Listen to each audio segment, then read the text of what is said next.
काल बाबूपेठमधील जुना मार्गावरती एक अपघात झाला, ज्यामध्ये एका तरुणाचा जागीच त्या ठिकाणी मृत्यू झाला। त्या मृत्यूदेहाला घेऊन आम्ही काही दोन मागण्या घेऊन त्या ठिकाणी बसलेलो होतो। त्यामध्ये पीडित कुटुंब होतं आणि तेथील जनता आमच्यासोबत होती। त्या ठिकाणी बसल्यानंतर आमचे दोनच मागण्या होत्या की या कुटुंबातील परिवाराला आर्थिक मदत द्यावी आणि या ठिकाणी जे मागील 2 वर्षापासून आम्ही या ठिकाणी गतिरोधक देण्यात यावं, ज्यामुळे अपघात जे होत आहे ते त्यांना थोडंतरी थांबा मिळेल। परंतु या 2 मागण्या घेऊन बसले असताना रामनगर पोलीस स्टेशनचे PI आसिफ राजा शेख, ज्यांना ज्या ठिकाणी थार वाहन चालक ज्याच्या चुकीमुळे तो अपघात झाला आणि तो भारतीय जनता पार्टीचा जिल्ह्याचा उपाध्यक्ष आहे राहुल पाल, याला त्याची कॉलर पकडून अंदर टाकायला पाहिजे। तर त्याच्यावर ते कारवाई न करता मी लोकांच्या जनतेच्या मागणीसाठी हितासाठी त्या ठिकाणी बसलो असताना माझी कॉलर पकडून एका गुंड्याला जी वागणूक देते ती वागणूक देऊन मला गाडीमध्ये थांबण्यात आलं, ज्यामध्ये माझा शर्ट सुद्धा फाटण्यात आलेला आहे। मी या ठिकाणी ज्या पद्धतीची कारवाई पोलीस प्रशासनाच्या माध्यमातून झाली ती खूपच एकदम विचित्र प्रकारची होती, ज्यामुळे जनतेचा आवाज दडपण्याचा त्या ठिकाणी प्रयत्न पोलीस प्रशासनाकडून आसिफ राजा शेख यांनी केला। आसिफ राजा शेख यांच्याकडे आमचं छोटंसं 2 मागण्या होत्या। PWD विभागाच्या त्यांचं म्हणणं होतं की आम्ही PWDच्या अधिकाऱ्यांना आम्ही फोन लावून त्यांना विचारणा केली, परंतु त्या ठिकाणी ते वेळेवर येऊ शकले नाही। असं काय येऊ शकत नाही? जर जनतेला त्या गोष्टीपासून त्रास होत आहे आणि ज्या विभागाचं ते काम आहे ते अधिकाऱ्याची जबाबदारी बनते, त्या अधिकाऱ्यांनी किंवा त्यांच्या दुसऱ्या कोणत्या अधिकारी त्या ठिकाणी येऊन आमच्या प्रश्नाचं उत्तर देता आलं असतं, परंतु त्या ठिकाणी मुस्कटदाबी करण्याचं काम गुंडशाही पद्धतीनं पोलीस प्रशासनानं केलं आणि त्यावरती तातडीने कारवाई झाली पाहिजे, हे माझी मागणी आहे। PI आसिफ राजा शेख यांनी ज्या पद्धतीनं माझी कॉलर पकडली, मला अपमानित केलं, त्याच्यावरती निलंबनाची त्यांच्यावर कारवाई करण्यात यावी अशी मी आम आदमी पार्टीच्या मदतीनं आज मी मागणी करतो। भाऊ, त्या रोडमध्ये मधातले जे फार उभे होते कशा प्रकारे उभं होतं? अक्षरशः त्या रोडवरती रेतीचे जे हायवे आहे, ट्रक आहे, ते त्या ठिकाणी ये जा करत असतात। आता हे जे थार चालक आहेत ते अशाच रेतीचा त्यांचा व्यवसाय आहे आणि ते आपले हुजमगिरी करण्यासाठी त्या ठिकाणी रोडच्या मधामध्ये आपली थार गाडी उभी केली होती आणि मागून येणाऱ्या 2 व्हीलरला आणि आपला दरवाजा जसा खुल्या करताच मागचा येणाऱ्या 2 व्हीलर धारक त्या दरवाजाला लागून तो खाली पडला आणि मागून येणाऱ्या त्या बसच्या तो चक्क्यामध्ये आला आणि जागीच त्या ठिकाणी त्याचा मृत्यू झाला।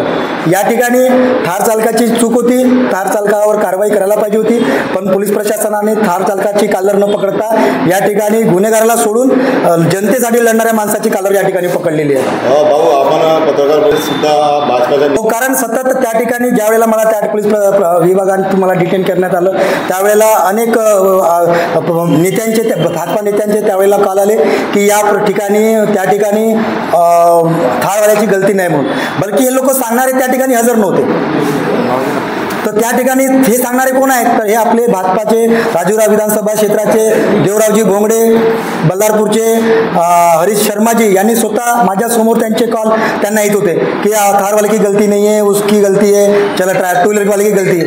लोग बोल रहे कि थार वाले के दरवाजा खोलने की वजह से लड़के की जान गई और ये लोग कह रहे हैं भाजपा के नेता कि थार वाले की गलती नहीं है, बल्कि वो वहाँ पे नहीं थे। तो या अशा पद्धतीचं त्या पद्धतीनं दबाव टाकण्याचं काम भारतीय जनता पार्टीकडून पोलीस प्रशासनावरती झालं, परंतु आम्हीच पण हट्ट मानलं होतं की जोपर्यंत थार चालकावरती गुन्हा दाखल होत नाही तोपर्यंत आम्ही इथून पडता पाय काढणार नाही।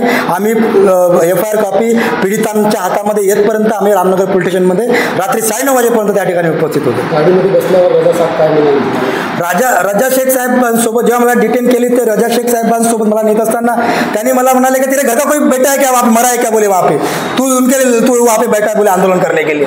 मैं बोला सर मैं लोगों के लिए हम लोग काम करने वाले लोग हैं, हम हमारे घर का वो लोग कोई भी व्यक्ति हो मेरे पहचान का नहीं है, फिर भी वो हमारा में से कोई एक नागरिक है, उसके परिवार पीड़ित है, उसका घर का कमाता वाला बंदा गया, उसको लड़ने के लिए हमारी नैतिक जिम्मेदारी बनती है। इसीलिए हम लीडर कहते हैं, तो हमारा वो नैतिक जिम्मेदारी है, इसलिए हम वहाँ पे उसके लिए हक के लिए लड़ रहे हैं। तो ये जो उन्होंने जो सवाल किया वो बहुत गलत सवाल किया कि आप का वहाँ पे घर का कोई है क्या, आप वहाँ पे लड़ रहे करके।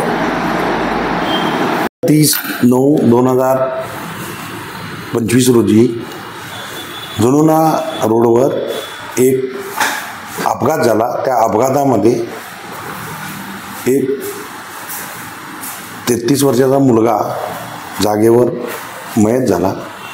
त्यामुळं त्या ठिकाणी राजू कुडे त्याचबरोबर त्यांचे सर्व नातेवाईक हे सगळे तिथं आलेले होते आणि एका बाजूला रस्ता पूर्ण जाम बसले होते आणि पूर्ण रोड सगळा जाम झालेला होता.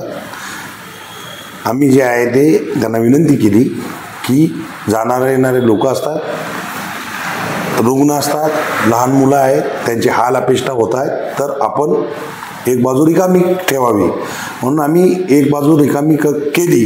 परंतु राजू कुडे व त्यांच्याबरोबरचे असलेले 5-7 लोक रस्त्याच्या मधोमध पूर्ण रस्ता अडवून बसल्यामुळं आणि कायदा व सुव्यवस्थेचा प्रश्न निर्माण होण्याची शक्यता असल्यामुळं आम्ही जे आहे ते रस्ता जो आहे आणि जाणाऱ्या जनतेची व्यवस्थितपणे जाणाऱ्या लोकांची सोय व्हावी म्हणून आम्ही जे आहे ते त्यांना तिथनं उचलून नियमानुसार उचलून रस्ता चालू केलेला आहे. जे राजू कुडेने जे आमच्यावर केलेले आरोप जे आहेत ते सर्व चुकीचे आणि खोटे.